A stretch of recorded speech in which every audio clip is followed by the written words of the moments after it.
तो कैसी हो मेरी YouTube फैमिली। उम्मीद करता हूं कि आप सभी अच्छे और खुश होंगे। आज की कहानी बेहद डरावनी होने वाली है। एक ऐसी डार्क हॉरर कहानी जो आपकी रूह तक को झकझोर देगी। तो चलिए कहानी स्टार्ट करते हैं। और अगर आप पहली बार चैनल पर आए हैं तो जल्दी से सब्सक्राइब कर लीजिए ताकि हमारा और आपका रिश्ता मजबूती से जुड़ जाए।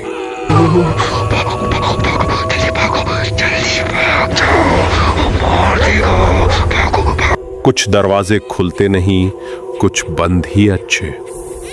साल 2018 की बात है। आगरा का एक नामी मेडिकल कॉलेज जिसकी पहचान पूरे उत्तर भारत में थी। इसमें दाखिला पाना लाखों छात्रों का सपना होता था। आरव त्रिपाठी लखनऊ से आया हुआ एक 20 साल का छात्र अपने सपने पूरे करने इसी कॉलेज में MBBS की पढ़ाई के लिए आया था। तेज, मेहनती और थोड़ा चुपचाप लड़का था। कॉलेज का हॉस्टल काफी पुराना था, अंग्रेजों के जमाने का बना हुआ। कुल 12 हॉस्टल बिल्डिंग थीं और आरव को मिला हॉस्टल नंबर 9, कमरा नंबर 302। उसी दिन कुछ सीनियर्स ने हल्के हंसी मजाक में कहा, 302 वो तो बहुत लकी रूम है, या फिर unlucky, depends on how long you survive. Aarav ने हंसकर बात टाल दी, लेकिन उसका सामान जैसे ही हॉस्टल 9 में पहुंचा, अजीब चीजें शुरू हो गईं। पहली रात सन्नाटा, परछाई और खट खट। पहली रात को जब वो अपने कमरे में अकेले था, तब रात के करीब 2:30 बजे उसके कमरे के दरवाजे पर किसी ने 2 बार दस्तक दी। ठक। उसने दरवाजा खोला, बाहर कोई नहीं। वो सोने वापस गया, मगर फिर 10 मिनट बाद वही दस्तक। ठक। इस बार गुस्से में आकर आरव बोला, कौन है यार, मजाक मत करो। बाहर जाकर देखा, हॉस्टल की पूरी बिल्डिंग अंधेरे में डूबी हुई थी। एक बल्ब भी जलता हुआ नहीं था और गलियारे के कोने में उसे एक लंबी काली परछाई दिखी। उसका शरीर एकदम जंग गया। अंधेरे की आवाजें। अगले दिन आरव ने अपने रूम पार्टनर को बुला लिया। उसका नाम था निशांत। वो भी उसी दिन आया था। रात होते ही अजीब घटनाएं तेज हो गई। कमरे में रखा शीशा अपने आप गिर गया और टूट गया। दीवार पर खून की तरह लाल निशान दिखाई दिए। बिजली बार बार ट्रिप होने लगी। और सबसे डरावनी बात, जब निशांत रात में नींद से उठा तो देखा कि आरव बिस्तर से उठा और नींद में चलते हुए कमरे के कोने में खड़ा था, दीवार की ओर मुंह करके। वो लगातार बोल रहा था, 302 बंद करो, 302 मत खोलो। वो वापस आ गई। निशांत ने हिलाकर जगाने की कोशिश की, मगर आरव तब भी आंखें बंद करके बड़बड़ाता रहा। हॉस्टल का गुप्त रिकॉर्ड। अगले दिन निशांत ने सीनियर से पूछा, इस कमरे के बारे में क्या माजरा है? एक सीनियर, जिसका नाम सौरभ चौधरी था, धीरे से बोला, कमरा 302 को 2 साल पहले हमेशा के लिए बंद कर दिया गया था। एक लड़की ने आत्महत्या की थी वहां। लाश 2 दिन बाद मिली थी। उसके नाखून उखड़े हुए थे और दरवाजा अंदर से बंद था, लेकिन किसी ने चीख नहीं सुनी। आरव की मां की तबीयत अचानक खराब हो गई थी और वो घर चला गया। हॉस्टल में अब सिर्फ निशांत बचा था। उसी रात कुछ ऐसा हुआ जिससे हॉस्टल के सारे लड़के डर के मारे हॉस्टल छोड़ने की सोचने लगे। तीसरी रात दरवाजा खुला और बर्फ सी ठंड। निशांत जब अपने कमरे में अकेला था तो उसे लगा कि कमरे का तापमान अचानक बहुत कम हो गया। वो कंपकपाने लगा। फिर अचानक कमरे का दरवाजा अपने आप खुल गया। बाहर से एक लड़की की हंसी सुनाई दी, बिल्कुल धीमी मगर दिल दहला देने वाली। 302 मेरा है, मेरा है। वो भागकर दरवाजा बंद करने गया, लेकिन जैसे ही उसने दरवाजा पकड़ा, किसी ने उसे पीछे से गर्दन से कसकर पकड़ लिया। उसका गला रुकने लगा, सांस बंद होती जा रही थी और फिर अचानक सब शांत। वो जमीन पर गिर पड़ा। जब उसकी आंख खुली तो सुबह हो चुकी थी, मगर दीवार पर खून से लिखा था, अब तेरा नंबर है। जब हॉस्टल में डर का माहौल फैल गया तो कुछ सीनियर्स ने आरव और निशांत को एक पुरानी फाइल दिखाई, हॉस्टल नेम की पुरानी रिकॉर्ड बुक। उसमें लिखा था 2006 में एक छात्रा सृष्टि शुक्ला इसी हॉस्टल के कमरे 302 में रहती थी। सृष्टि टॉपर थी, लेकिन अचानक मानसिक रूप से अस्थिर हो गई। कॉलेज के कुछ लड़कों ने उस पर काला जादू करने का आरोप लगाया था। आत्महत्या या कुछ और। कहा जाता है कि सृष्टि ने खुद को कमरे में बंद कर लिया और 2 दिन तक किसी से बात नहीं की। तीसरे दिन जब दरवाजा तोड़ा गया तो सृष्टि की लाश मिली। आंखें बाहर निकली हुई थीं, जीभ कट चुकी थी और नाखूनों से दीवार पर कुछ संकेत खरोंच कर लिखे गए थे। मैं लौटूंगी 13 साल बाद, फिर सब खत्म करूंगी। और सबसे डरावनी बात, ये सब 2018 में फिर से शुरू हुआ, ठीक 13 साल बाद।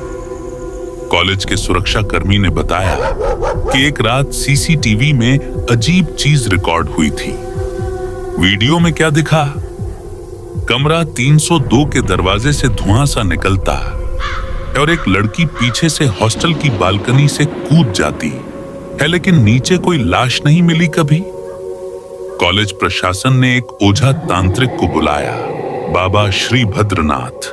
उन्होंने कहा, यह आत्मा शांत नहीं, पिशाचनी बन चुकी है। इसे बुलाया गया था, खुद नहीं आई। सारे हॉस्टल को रात 10 बजे के बाद खाली कराने को कहा गया। 302 को सील कर दिया गया। लेकिन किस्मत ने आरव के साथ खेल खेला। आरव हॉस्टल में फंस गया। जिस रात हॉस्टल खाली होना था, आरव हॉस्टल के बाहर गया था। जब लौटा तब तक हॉस्टल बंद कर दिया गया था।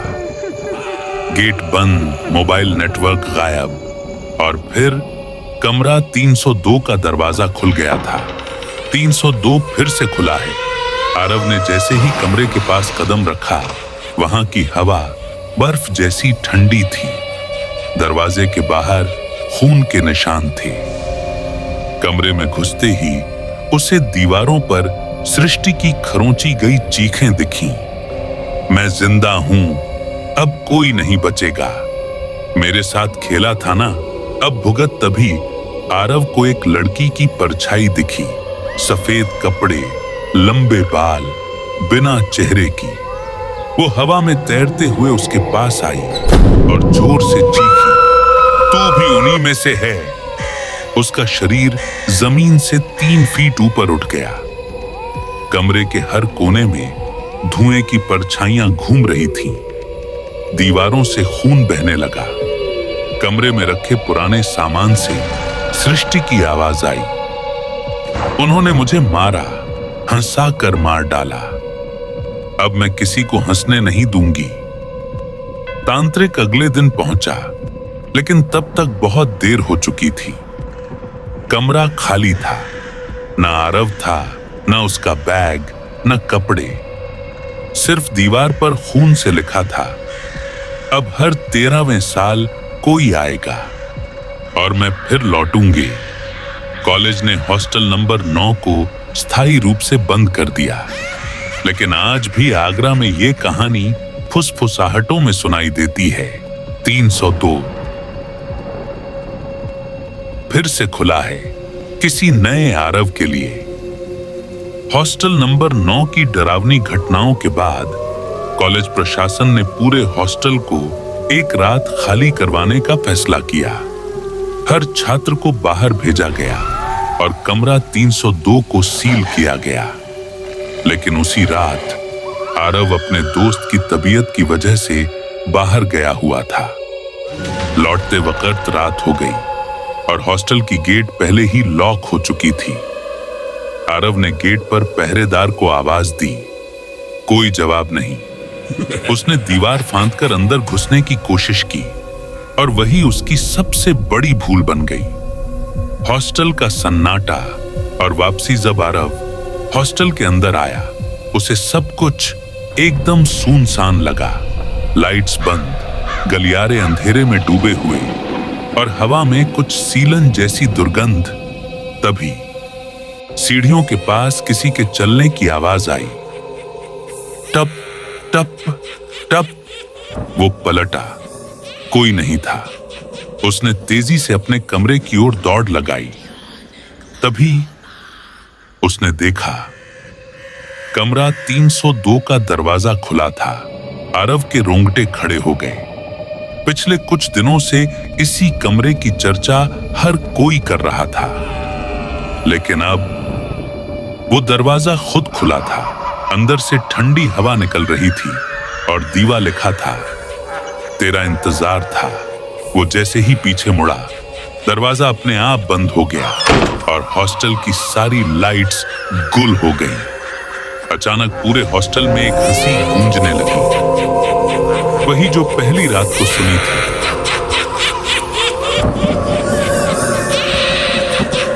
अब तेरा नंबर है। कमरे के अंदर से धुएं जैसी परछाई निकली और सीधा आरव की ओर बढ़ी। आरव पीछे हटा, मगर उसका शरीर जम चुका था। परछाई धीरे धीरे एक लड़की का रूप लेने लगी, सृष्टि शुक्ला का, लेकिन उसका चेहरा आधा जला हुआ, आंखें सफेद और होंठ सील दिए गए थे। खून रिस रहा था कमरे के अंदर। अचानक एक पुराना टेप रिकॉर्डर चलने लगा। उसमें वही रात रिकॉर्ड थी जब सृष्टि ने आत्महत्या की थी। रिकॉर्डर से आवाजें आईं, रुको, मुझे मत छुओ, मैंने कुछ नहीं किया। तुम लोगों ने मेरी जिंदगी बर्बाद कर दी। मैं लौटूंगी, एक एक को खा जाऊंगी। फिर एक झटका और टेप बंद। आत्मा ने आरव की आंखों में देखा और उसके अंदर घुसने की कोशिश करने लगी।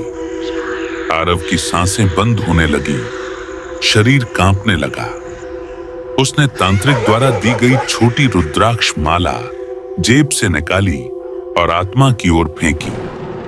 एक जोरदार चीख, नहीं, और आत्मा काली धुआं बनकर कमरे में फैल गई। आरव ने जैसे तैसे दरवाजा खोला, मगर दरवाजा अब बाहर की ओर नहीं बल्कि किसी और दुनिया में खुल गया था। कमरा 302 अब कोई साधारण कमरा नहीं रहा था। वो एक दरवाजा था आत्माओं की दुनिया का। एक बार जो उसमें गया फिर वापस नहीं आया। आरव को लगा कि उसने भाग लिया, लेकिन असल में वो गायब हो गया। अगली सुबह जब कॉलेज के लोग पहुंचे, हॉस्टल नंबर 9 पूरी तरह शांत था।